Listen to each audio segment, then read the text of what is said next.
Felice Bauer, Prague, 13 et 14 juin 1913. Du fait de mon indécision, je parviens à peine à faire bouger ma main pour écrire. Il y a de nouveau un arrêt dans tes lettres, comme il y en a déjà eu depuis des mois, de façon ininterrompue.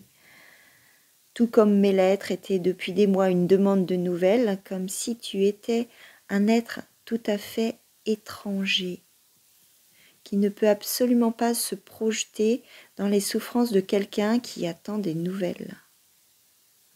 Et ce blocage a toujours été de ton fait, même si ce n'était peut-être pas de ta faute.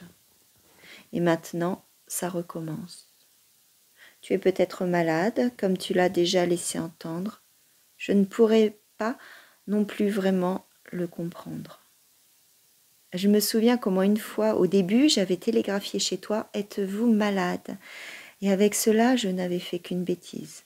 Et je me rappelle comment, dernièrement, j'ai dû attendre 2 heures pour l'établissement d'une liaison téléphonique et comment, pendant ce temps, dans la misérable salle d'attente d'un misérable bureau de poste, j'ai imaginé une lettre dans laquelle je voulais attendrir ta mère et lui extorquer des nouvelles de ton état. Et comment, quand j'ai fini par entendre ta voix, claire et saine, tu m'as demandé ingénument « Comment vas-tu » Depuis ce matin, je pense télégraphier à Mademoiselle Brûle et malgré tout, je ne le ferai peut-être pas. Je t'en prie, Felice, je t'en prie. Si tu es en bonne santé, écris-moi donc un mot. Bien sûr, si tu es malade, ce qui est finalement possible. Il y a longtemps que je ne me fie plus à mon potentiel d'intuition.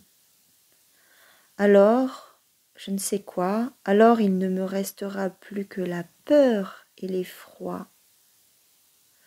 Car comment réussirais-je à obtenir quelque chose par mes vœux alors que je ne peux pas le faire par mes actes? Mais je pourrais peut-être quand même avoir des nouvelles, peut-être par le biais de ta sœur. Mais à qui suis-je en train de parler?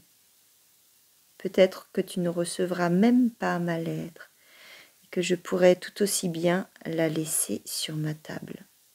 Franz. C'était la lettre du dimanche que j'avais préparée pour toi.